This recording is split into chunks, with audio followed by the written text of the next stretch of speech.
نبئونی بعلم ان کنتم صادقین. دی آیات کې د مسلمانانو د پاره یو لوی جګړه او جنگ ختمیږي.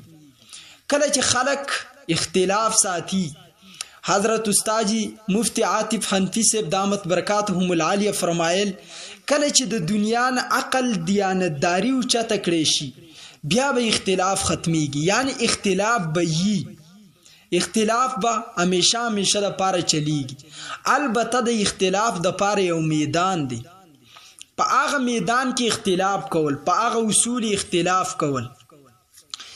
الله موږ ته فرمایي لا تسبوا الذين يدعون من دون الله فيسبوا الله عدوا بغیر علم. بغیر د علم نه هغه خلک چې کافران دي که تاسو د هغه خدایانو ته کنزل وکي، هغه بس تاسو حق رب ته کنزل وکي، علم به ورسنی، بغیر د علم نه به کنزلی وکي.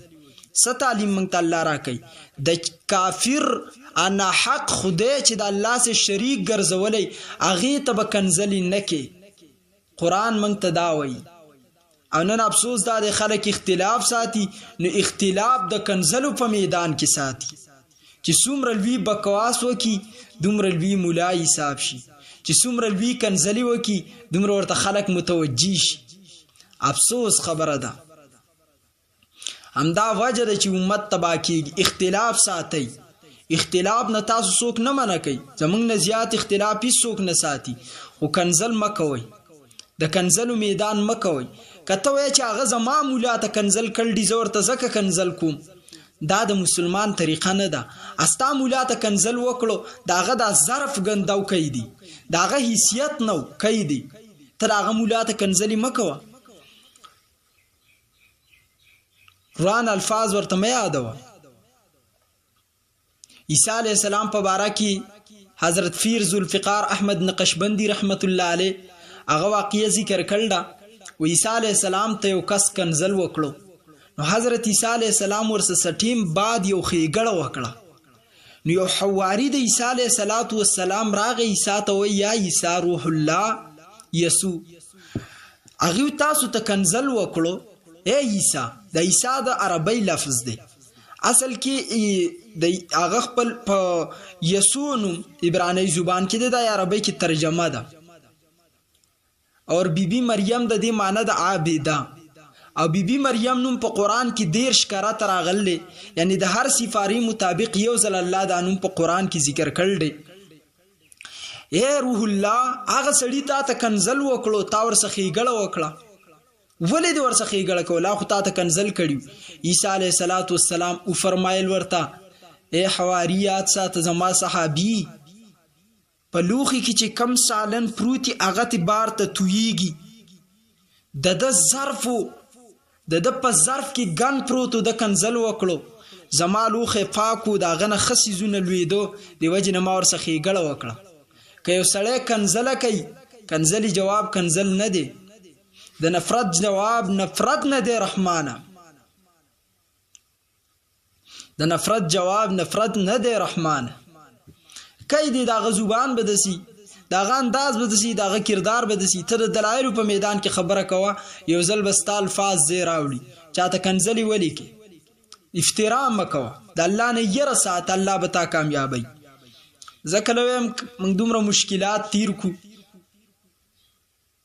په دنیا کې علما، او چې د دې سره الله په ورځ د قیامت ته د فرشتو ته خذوه فغلوه ثم الجحیم صلوه، فاستر جهنم ته واچوي. چرته یو شپه دې ته سوچ وکړه،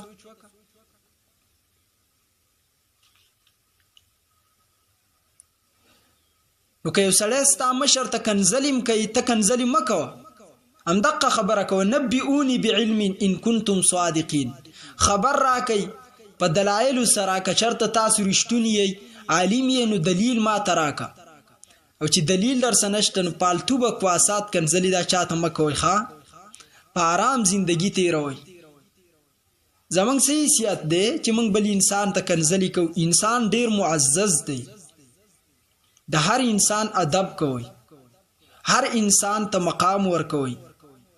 ځکه که یو سړی کعبه ورانی نو ماو تا هغه مسلمان نه ګڼو، او ماو تا د هغه سره تعلقات هم نه ساتو، ځکه دا کعبه ورانی لیکن د ادنا مسلمان مقام دا د کعبې نه اعلی دی بقول حضرت عبد الله بن عمر رضی الله تعالی عنہ. نو چې د یو انسان ته کنزلی کې دا غزل نه لویږي په هر صورت باندې چاته کنزل مکو. یوم تشهد علیهم السنتهم وایدیهم وارجلهم بما كانوا يعملون. په ورځ د قیامت به پتا دا خپل ګوتې گواهی ورکوي که په دې دي چاته تکلیف ورکړی، دا سترګې به باندې گواهی ورکوي، دا ژبه به باندې په خپله گواهی ورکوي، دا جسم به باندې په خپله گواهی ورکوي. هر سیز جسم سالم ساته. مسلمان تر هغه مسلمان نه دی چې د هغه د ضرر او د نقصان نه، د هغه د ژبې او د هغه د لاسو د نقصان نه بل مسلمان په امان کې شوی نه وي، تر هغې پورې دا مسلمان نه دی، سي کامل مسلمان نه دی. برحال دا مې داسې زیمن کې د روشته په دې وجه باندې ډېر خلک موږ په دې دور کې نو بیا د سوشل میډیا په استعمال کې هغوی ته ځان داسې ښه ښکاري په دې غلط الفاظو باندې چې چا ته خنزیر وې یا د چا مشر ته خنزیر وې. او زه صفا خبرې کومه، یو څو مولیان راوچت شوي دي، نو مې په دې وجه باندې یادومه چې ښه صفا پتې ولګي منږ ته معزز دي. بهرحال داسې به ویم چې معزز دي. یو مولانا بلال دیوبندي نوم لیکي او یو ته دی مولانا اسماعیل. الله دې په عمرونو کې برکات واچي او الله دې ول خپل زبان د استعمالولو توفیق نصیب کړي. نو دا یو په شیخ ادریس سے پس لګیا دی العیاذ بالله شیخ ابلیس وای، اور دا بل چې دی لګیا دی په شیخ عبدالجبار سے پسې هغه ته خنزیر وای. فسادي مړه ستاسو صحیح حیثیت دی. لکه مو خلکو ټول عمر چې د حدیثو په شرحو کې تیر شو، د قرآن حدیث په خدمت کې تیر شو، د کم شیخ ادریس صاحب مخې ته چې 3000 طلبان اسي ستا مخې ته چرته مچ نه کینی، تاسو په هغه استو بسې خبرې کوئ، تاسو له شرم نه درځي؟ لږه حیا پکار ده. حدیث کې پیغمبر فرمایي د قیامت د زمانې بعضې علما به داسې قلوبهم انتن من الجیف، زلونه به د مردار خر نه زیات بدبوداري، بظاهر به ډېر ښه ښکاري، هیڅ چاله د بل له کوره نه راځي. موږ ته پته ده هیڅ چاله د بل له کوره نه راځي. لیکن امام اعظم ابو حنیفه اختلاف کړلی، چرته تاسو د امام سے په باره کې کنزلې لیدل؟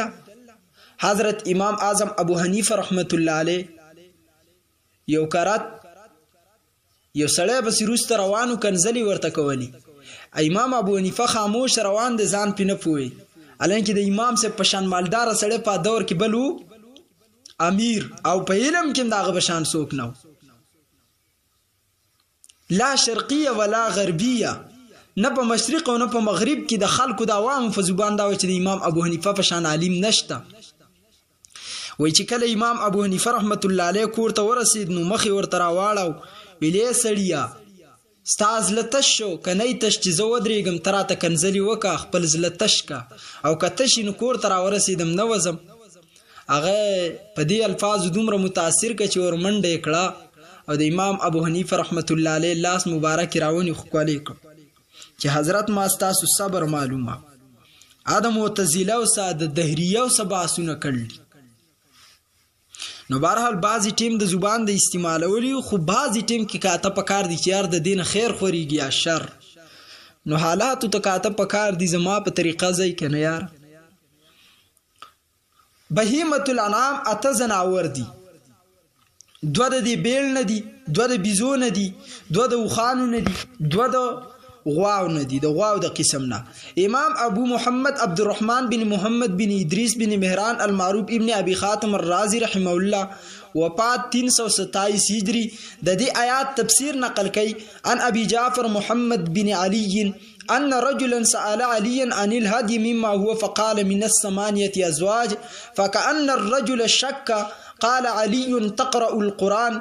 قال نعم، قال فسمعت الله يقول يا أيها الذين آمنوا أوفوا بالعقود أحلت لكم بهيمة الأنعام قال وسمعته يقول ليذكروا اسم الله على ما رزقهم من بهيمة الأنعام ومن الأنعام حمولة وفرشا قال فسمعته يقول من الضأن اثنين